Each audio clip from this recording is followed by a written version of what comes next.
Hello बच्चों, कैसे हैं आप? उम्मीद करती हूँ आप बढ़िया और एकदम मज़े में होंगे। तो आइए बच्चों, आज इस अध्याय में पढ़ेंगे हम संज्ञा के विषय में। संज्ञा क्या है? बच्चों, हम अपने आसपास अनेक प्राणी और वस्तुएं देखते हैं।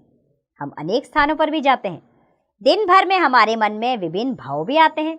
इन सभी का कोई ना कोई नाम अवश्य होता है। आइए चित्र के माध्यम से जानें। तो बच्चों, हमारे सामने एक चित्र है। इस चित्र में बहुत कुछ दिया हुआ है। तो जो भी इस चित्र के अंदर है उनमें सबका कुछ ना कुछ नाम अवश्य है।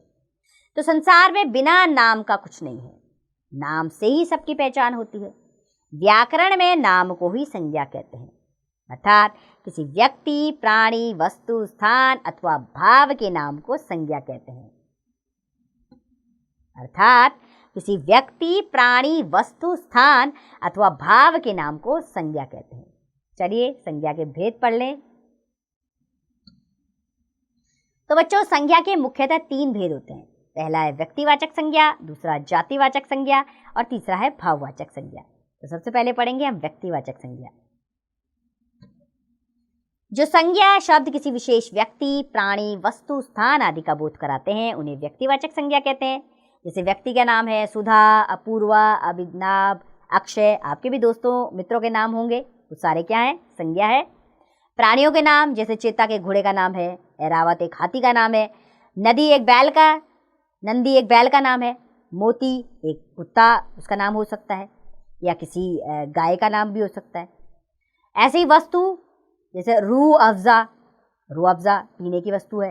रामायण एक किताब है, होली बुक है हमारी। टाटा चाय, डव साबुन, ऐसी कई वस्तुएं। आपके हाथ में ज्योमेट्री बॉक्स, आपका रबड़, पेंसिल, पेन, ये सब क्या है? वस्तुएं हैं। ऐसी स्थान, जैसे स्थान कुछ भी है, आपका स्कूल है, घर है, भारत है, दिल्ली है, कानपुर है, जापान है, ये सब क्या है? स्थान है। तो ये सारे नाम क्या है? व्यक्तिवाचक संज्ञा के अंदर आते हैं। दूसरा है जातिवाचक संज्ञा। जो शब्द संज्ञा, यानी जो संज्ञा शब्द किसी जाति के सभी व्यक्तियों, प्राणियों, वस्तुओं अथवा स्थानों का बोध कराते हैं उन्हें जातिवाचक संज्ञा कहते हैं। जैसे व्यक्ति है बालक, नेता, छात्र, गायिका। जैसे बालक, अगर किसी बालक का नाम ले लिया, जैसे रोहन, तो रोहन नाम लेते ही व्यक्तिवाचक, लेकिन आपने बालक बोला। बालक तो बहुत सारे होते हैं, सभी को बालक बोला जाता है, तो ये जातिवाचक है। ऐसी प्राणी, गधा, चिड़िया, चींटी, बंदर। किसी विशेष चिड़िया का नाम लोगे तो व्यक्तिवाचक, लेकिन चिड़िया बोला तो बहुत सारी चिड़िया हैं, सब एक ही जाति की हैं, जातिवाचक में आया। वस्तु, कार, किसी कार का नाम लिया, I10 बोलते ही व्यक्तिवाचक, लेकिन कार बोला तो कार तो बहुत सारी हैं, बहुत कंपनियों की कार है, तो कार वस्तु किसमें आया? जातिवाचक में। ऐसी बर्तन, कपड़े, कमल, ये सब वस्तुएं हैं जातिवाचक संज्ञा के अंदर। ऐसी स्थान है पार्क, गांव, देश, इमारत। किसी देश का नाम लेंगे, जैसे भारत का नाम लेते ही व्यक्तिवाचक, लेकिन देश बोला है तो देश बहुत सारे हैं, तो जातिवाचक आ गया। अब तीसरा है भाववाचक संज्ञा। तो बच्चों, जो संज्ञा शब्द किसी व्यक्ति, वस्तु अथवा स्थान के गुण, दोष, अवस्था, भाव आदि का बोध कराते हैं उन्हें भाववाचक संज्ञा कहते हैं। जैसे गुण दोष है, जैसे दया, मिठास, मूर्खता, नीचता, ये सब क्या है? हमारे भाव और गुण दोष में आते हैं। दूसरा है अवस्थाएं, जैसे बचपन की अवस्था, बुढ़ापा है, शैशव अवस्था है, यौवनावस्था है, ये सारी अवस्थाएं हैं, ये भाववाचक संज्ञा है। आपके भाव, फीलिंग्स, जो आपकी, जिन्हें आप छू नहीं सकते, केवल महसूस करते हैं, उदासी है, थकावट है, हंसी है, माधुर्य है, ये सब भाववाचक में आता है। तो बच्चों, भाववाचक में वे संज्ञा शब्द आते हैं जिन्हें आप केवल फील करते हैं, महसूस करते हैं, वो भाव है आपके। अब याद रखने वाली बात है इसमें, जैसे कभी कभी व्यक्तिवाचक संज्ञा जातिवाचक संज्ञा की तरह प्रयुक्त होती है, प्रयोग में आती है। जैसे प्राचीन युग में घर घर में सीता एवं सावित्री थी। सीता और सावित्री तो व्यक्तिवाचक है, तो वाक्य में सीता और सावित्री शब्द व्यक्तिवाचक संज्ञा होते हुए भी जातिवाचक संज्ञा के रूप में प्रयोग किए जा रहे हैं, यानी कि सारी स्त्रियों को इनके बराबर माना जा रहा है। कभी कभी जातिवाचक संज्ञा व्यक्तिवाचक संज्ञा की तरह प्रयोग की जाती है। जैसे देश की सुरक्षा के लिए अब बोसों की जरूरत है। वाक्य में बोस शब्द जातिवाचक संज्ञा होते हुए भी व्यक्तिवाचक संज्ञा की तरह प्रयुक्त हुए हैं, यानी कि नाम के रूप में उनका प्रयोग हो रहा है इसमें। ऐसी भाववाचक संज्ञाओं को केवल अनुभव किया जा सकता है, उन्हें छुआ या देखा नहीं जा सकता। भाववाचक संज्ञाओं का प्रयोग प्राय बहुवचन में नहीं होता है, ठीक है, एक वचन में इसका प्रयोग होता है। आइए आप संज्ञा के अन्य भेद जानें। तो बच्चों, अंग्रेजी व्याकरण के प्रभाव से कुछ विद्वान संज्ञा के 2 भेद और मानते हैं। वैसे तो हमारे हिंदी व्याकरण में 3 ही भेद हैं, लेकिन 2 अन्य भेद भी मानने लगे हैं इसके, जिसमें पहला है समुदायवाचक संज्ञा,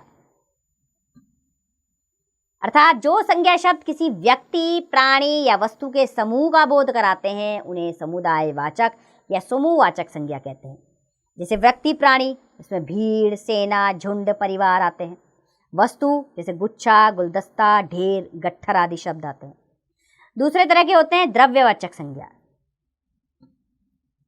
जो संज्ञा शब्द किसी द्रव्य यानी पदार्थ या धातु का बोध कराते हैं उन्हें द्रव्यवाचक संज्ञा कहते हैं। द्रव्य यानी कि गेहूं, कपड़ा, घी, तेल, और धातु सोना, चांदी, पीतल, लोहा आदि। आप जानेंगे बच्चों हम भाववाचक संज्ञाओं की रचना करना। तो बच्चों, भाववाचक संज्ञाएं 5 प्रकार के शब्दों से बनाई जाती हैं। जातिवाचक संज्ञा से, सर्वनाम से, विशेषण से, क्रिया से और अवयव से। तो सबसे पहले हम जातिवाचक संज्ञा से भाववाचक संज्ञा के शब्द कैसे बनते हैं वो जान लेते हैं। जैसे मित्र जातिवाचक संज्ञा है, इसका भाववाचक है मित्रता। लड़का से लड़कपन भाववाचक बना, मानव से मानवता, पशु से पशुत्व, बूढ़ा से बना बुढ़ापा भाववाचक, शिशु से शैशव, देव से देवत्व, पंडित से बना भाववाचक है पांडित्य। इसी तरह बालक से बना बालकपन, नारी से नारित्व, व्यक्ति से व्यक्तित्व, माता से मातृत्व, चिकित्सक से चिकित्सा, दानव से दानवता, नेता से नेतृत्व, भक्त से भक्ति, वकील से वकालत, इंसान से इंसानियत, मजदूर से मजदूरी, बच्चा से बना बचपन, स्त्री से स्त्रीत्व, राष्ट्र से राष्ट्रीयता, प्रभु से प्रभुत्व, कवि से बना कवित्व, गुरु से गुरुत्व, मनुष्य से मनुष्यता, हिंदू से हिंदुत्व, और सेवक से बना भाववाचक संज्ञा शब्द है सेवा। इसी तरह अब हम पढ़ेंगे सर्वनाम से भाववाचक संज्ञा बनाना। जैसे आप सर्वनाम शब्द है, इससे बना भाववाचक संज्ञा है आपा। अहं से अहंकार बना, अपना से अपनापन व अपनत्व भाववाचक संज्ञा है ये। मम सर्वनाम से बना ममता, निज से बना निजता और निजत्व, और स्व से बना स्वसत्व भाववाचक संज्ञा। अब तीसरा है विशेषण से भाववाचक संज्ञा का निर्माण करना।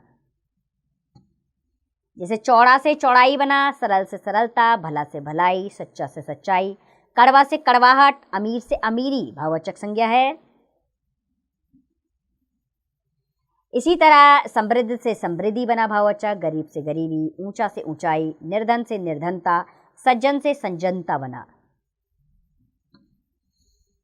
झूठा से झूठ बना, विद्वान से विद्वंता भाववाचक संज्ञा है। कोमल से कोमलता, गहरा से बना गहराई शब्द है। मीठा से मिठास, कायर से कायरता, चतुर से चतुरता,